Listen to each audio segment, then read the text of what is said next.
Salut à tous! Alors quand je suis allé en Thaïlande, j'ai eu l'occasion de faire différentes choses et de pas forcément tout filmer.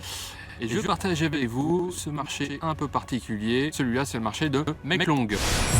Alors le marché de Mae Klong a une particularité qui fait vraiment peur au moment où vous êtes en train de faire votre marché.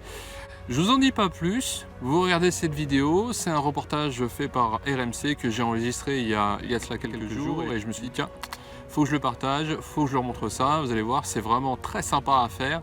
Et si vous allez en Thaïlande, c'est un truc absolument à faire au moins une fois dans votre vie.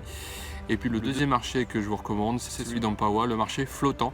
À voir absolument si vous aimez chiner et puis surtout manger, parce que là-bas, si vous aimez manger, la Thaïlande, c'est vraiment fait pour ça, quoi. Je vous retrouve juste à la fin de la vidéo pour vous donner quelques infos en plus.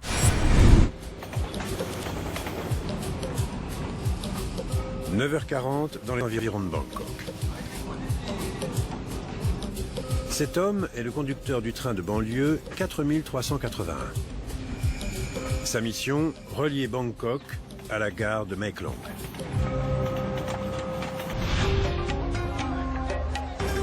Pendant ce temps, à Mae Klong, le marché local bat son plein. Jirat Srisukon vend des fruits de mer pour lesquels ce marché est célèbre.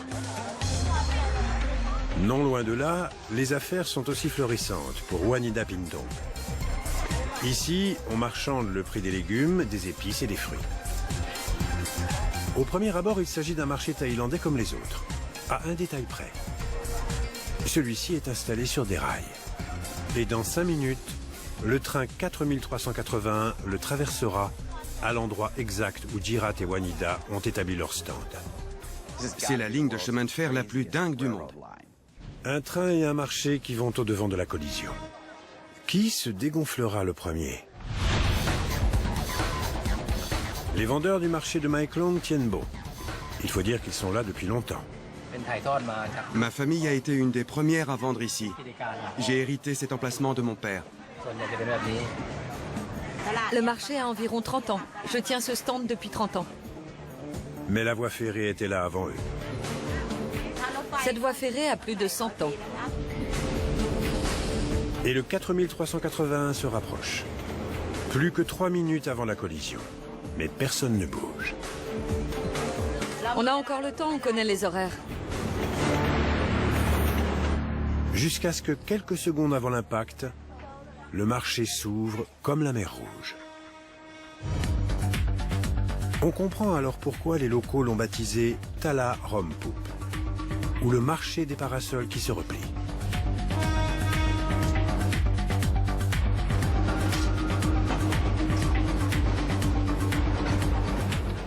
Ce que j'adore dans ce marché, c'est le sang-froid des marchands. Ils ont fait ça toute leur vie. Et le train a beau être à 15 secondes, ils terminent leur transaction. Et ils ne bougent qu'au dernier moment. 8 fois par jour, le train passe à quelques centimètres de ses étalages. Dans son sillage, on déploie de nouveau les parasols et les étalages, et les affaires reprennent. Il y a beaucoup de voies ferrées insolites dans le monde, mais c'est une de celles qui remporte la palme. Pour les personnes extérieures, ça peut paraître bizarre. Mais moi, je suis habitué. Je ne suis jamais sortie de Mae Klong. Pour moi, ce n'est pas bizarre, c'est normal. Bizarre ou pas, ni le marché, ni la voie ferrée n'ont l'intention de se déplacer. Voilà, vous l'avez vu, c'est vraiment un très beau marché avec ce train qui à la fois est insolite mais aussi dangereux. Si vous avez des enfants et que vous les emmenez là-bas, c'est tout à fait possible. Mais par contre, n'attendez pas la dernière minute comme les Thaïlandais. Il y a un espace de recul qui est assez restreint. Donc du coup, dès que vous entendez le train sonner, vous reculez tout de suite. Et genre même s'il est encore à 1 km, n'hésitez pas, hein, prenez votre temps, vous n'êtes pas pressé. Et puis l'essentiel surtout, c'est de rentrer en vie en France, hein. Je tiens à le dire. On peut se retrouver sur www.francejetequitte.com dès le 16 octobre puisque je vais ouvrir le blog donc aux internautes, c'est-à-dire à vous.